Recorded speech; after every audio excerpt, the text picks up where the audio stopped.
Baik, bismillahirrahmanirrahim. Assalamualaikum warahmatullahi wabarakatuh. Bu,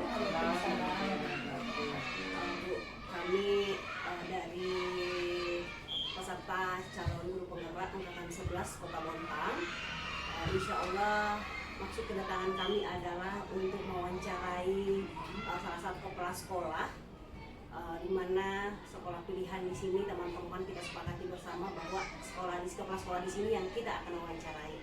Oke, baik, saya akan memperkenalkan teman saya yang ini adalah Ibu Nasria dari SMK 3 Bontang Barat, Ibu Aisyah dari SDN 003 Bontang Selatan, Ibu Sunarsi dari SDN 005 Bontang Utara, saya sendiri Samsiar dari SDN 005 Bontang Utara. Baik Bapak Ibu, untuk mengekspresikan pertemuan kita hari ini, maka kami bisa memulai Bu. Boleh. Oke, baik. Silakan mungkin Ibu Nasria. Ya, mungkin terima kasih Bu Samsiar, terima kasih atas kesempatan yang diberikan. Mungkin Bu di sini ada beberapa hal yang mau saya tanyakan. Kita mungkin sekedar berbagi mungkin nanti di sini. Mungkin yang pertama adalah selama ini bagaimana Ibu dapat mengidentifikasi kasus-kasus yang merupakan dilema ITK atau bujukan moral Bu? Oke, saya coba jawab ya. Sudah Bu. Kalau menurut saya dilema etika itu adalah dua pilihan yang sulit. Misalnya keduanya benar, sehingga sulit untuk memilih. Sedangkan dan contohnya menyelamatkan satu orang atau banyak orang, tapi harus mengorbankan orang lain. Sedangkan kalau menurut saya bujukan moral, pilihannya jelas, seperti benar atau salah. Contoh misalnya mencuri atau tidak mencuri, itu. Mungkin kalau cara mengidentifikasinya, kita lihat pilihannya. Pertama kita lihat pilihannya, misalnya ada beberapa pilihan.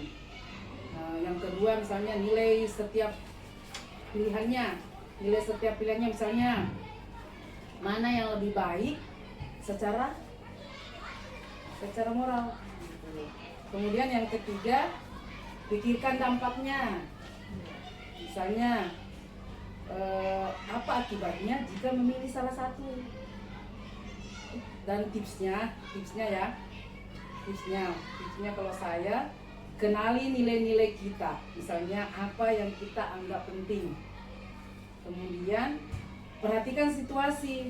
Misalnya konteksnya penting untuk mengambil keputusan. Mungkin itu aja sih menurut saya, singkat dan jelas ya. Ya, terima kasih banyak Bu. Kemudian di sini selanjutnya, selama ini Bu, bagaimana Ibu menjalankan pengambilan keputusan di sekolah Ibu, terutama untuk kasus-kasus di mana ada dua kepentingan yang sama-sama benar Bu, atau sama-sama mengandung nilai kebajikan Bu. Kebajikan ya. Oh, ini. Intinya menurut saya ya, intinya dalam mengambil keputusan yang sulit, penting untuk selalu mengutamakan kepentingan bersama, menjunjung tinggi nilai-nilai sekolah, dan melibatkan semua pihak yang terkait. Misal insya Allah dengan begitu misalnya dengan begitu keputusan yang diambil akan lebih diterima dan bermanfaat bagi semua. Itu aja sih, singkat ya. Mantap Bu jawabannya Bu. Ini merupakan inspirasi Bu buat kami semuanya. Ya, terima kasih banyak Bu. Oke, terima kasih juga. Mungkin biar saya Bu ya. Ya, silakan Bu. Oke, baik. Pertanyaan selanjutnya Bu, mungkin di sini kira-kira langkah-langkah atau prosedur apa, seperti apa yang biasa Ibu lakukan selama ini Bu saat jadi pemimpin? Bentar. Ini ada pecatat-catat juga. Mungkin langkah-langkahnya misalnya saya ambil ya, misalnya identifikasi masalah dulu. Pertama, identifikasi masalah, Misal ada beberapa pekerjaan yang ditawarkan. Kemudian yang kedua alternatif solusi. Misalnya menganalisis kelebihan dan kekurangan dari pekerjaan yang kita tentukan. Kemudian yang ketiga evaluasi. Misalnya mempertimbangkan tenggang waktu, mempertimbangkan SDM-nya dan potensi keuntungannya pekerjaan yang kita ambil itu. Kemudian yang terakhir keputusan. Misalnya memilih pekerjaan yang paling sesuai dengan tujuan kita nantinya. Mungkin itu aja. Luar biasa Bu ya. Oke, baik, pertanyaan selanjutnya Bu. Hal-hal apa saja yang selama ini Ibu anggap efektif dalam pengambilan keputusan pada kasus-kasus dilema etika? Kalau saya sih hal-halnya ya, hal-hal yang efektif ya. Iya Bu. Kalau saya yang pertama identifikasi pihak yang terlibat. Misalnya yang terlibat itu ya misalnya atasan, kita diri sendiri atau partner kerja. Yang kedua menentukan nilai-nilai yang relevan. Misalnya kejujuran kah, integritasnya kah, tanggung jawabnya kah. Terus yang ketiga pertimbangan konsekuensi. Misalnya jika kita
wawancara bersama kepala sekolah di TK Tunas Mekar.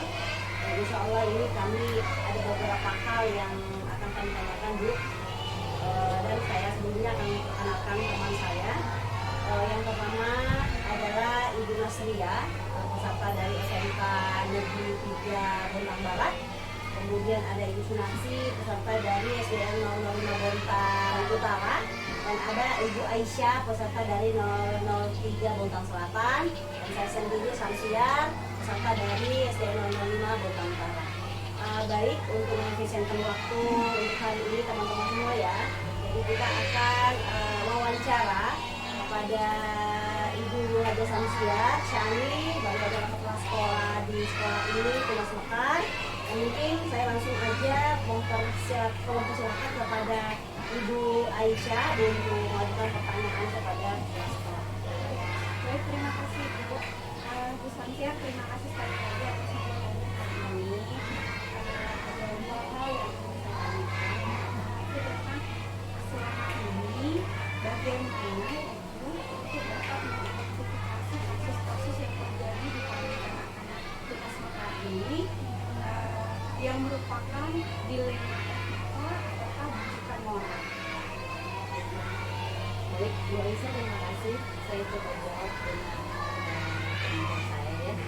Baik, selain identifikasi seperti TK, seperti tadi itu untuk identifikasi kasus Indonesia itu biasanya ada anak-anak yang aktif ya, aktif misalkan dia kegiatannya itu sangat aktif, semua bisa diikuti, tapi ada sisi lain lagi yang mereka ada plus minusnya gitu ya. Jadi ada di suatu waktu ada anak yang begitu aktif, kemudian dia sudah menyelesaikan kegiatan yang sudah diserahkan kepada anak-anak, dapat menyelesaikan dengan baik kegiatan anak-anak, tapi di sisi lain setelah dia menyelesaikan kegiatan dia dapat mengganggu kembali teman yang lain. Jadi menjadi dilema itu buat kami, cara penyelesaiannya yang seperti apa nanti kami menginjakan kepada guru-guru. Untuk yang bujukan moral itu kadang-kadang menjadi miskomunikasi antara sekolah dengan orang tua, karena terkadang kita sudah menyampaikan kepada orang tua kasus yang sebenarnya, tapi orang tua tidak menerima kasus itu, dan akhirnya kami juga menjadikan itu sebagai sebagai pilihan kepada orang tua bahwa anaknya seperti ini dan kita selesaikan dengan cara membicarakan kembali. Kemudian selama ini bagaimana Ibu menjalankan pengambilan keputusan di sekolah ini, terutama untuk kasus-kasus yang konsumennya dua-duanya itu sama-sama benar atau sama-sama mengalami Dalam pengambilan keputusan biasanya kami bicarakan lebih dulu, bicarakan kepada orang tua. Kami kumpulkan, misalkan ada kasus, satu kasus kami mengajak orang tua atau mengundang orang tua ke sekolah dan kami bicarakan bersama, dan akhirnya nanti kami jelaskan dan mereka juga menjelaskan, akhirnya kami ketemu di tengah untuk menyelesaikan masalahnya bahwa ternyata anaknya seperti ini dan orang tua bisa menerima. Oke, terima kasih. Selanjutnya, oke baik, silakan Ibu Sunarsi. Terima kasih juga. Terima kasih Ibu Prasetya kita yang hari ini sudah berkenan menerima kami untuk sedikit mengobrolnya. Saya mungkin akan meneruskan pertanyaan berikutnya dalam langkah-langkah atau prosedur seperti apa yang Ibu bisa, yang sudah Ibu lakukan selama ini untuk menghadapi kasus-kasus seperti ini. Oh ya, pertama kami mungkin menghubungi langkah-langkah yang kami lakukan itu, pertama kami menghubungi orang tua. Kalau itu kasusnya dengan anak ya, anak kami menghubungi orang tua, mungkin menjadi atau secara individu aja ya. Kemudian kami selesaikan, kalau itu kasusnya di dalam kelas, kalau kami selesaikan dalam kelas, kalau tidak bisa terselesaikan kami mungkin mengajak orang tua. Kemudian kalau sudah, tapi selama ini sih sampai di situ aja nggak Bisa ya, bisa selesai. Dua sudah ya. Iya, sampai selesai kami menjelaskan dengan baik dan akhirnya selesai. Orang tua sudah Iya, bisa paham, mungkin paham. karena Iya, mungkin iya. anak-anak Karena belum paham aja, atau mungkin ada sedikit yang harus kita sampaikan, kemudian mereka belum tahu. Komunikasi lah ya. Iya, komunikasi, intinya komunikasi yang baik. Iya, komunikasi yang baik. dari komunikasi yang baik untuk setiap masalah pasti bisa terselesaikan. Iya, iya, iya. Terima kasih. Untuk selanjutnya mungkin hal-hal apa saja ya yang Ibu anggap efektif mungkin dari pengambilan keputusan kasus-kasus di rumah kita tadi, mungkin yang paling efektif ternyata seperti ini dalam itu mungkin sedikit. Yang paling efektif menurut kami itu pendekatan secara individu. Ya, sentuhan, ya kan, sentuhan, diajak komunikasi, semuanya dikomunikasikan antara anak dengan guru, anak dengan anak. Iya, sentuhan, komunikasi, itu sih yang paling Seperti kamu ya. Iya, harus sentuhan ya. Harus pendekatannya lebih Iya, dekat. betul. Harus sentuhan. Ya betul, terutama anak-anak di usia dini ini Iya, iya. yang perlu sentuhan dengan mungkin kasus dengan anak, sentuhan langsung ke anaknya. Iya. Mungkin kasus dengan mungkin pihak guru, mungkin Iya. lebih dirangkul lagi. Iya.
rujukan moral yang terdapat pada materi pada pendidikan guru penggerak yang sedang kami laksanakan. Namun sebelumnya izinkan saya untuk memperkenalkan yang hadir pada hari ini. Saya Aisyah dari SD 003 Bontang Selatan, Tegas Pantai.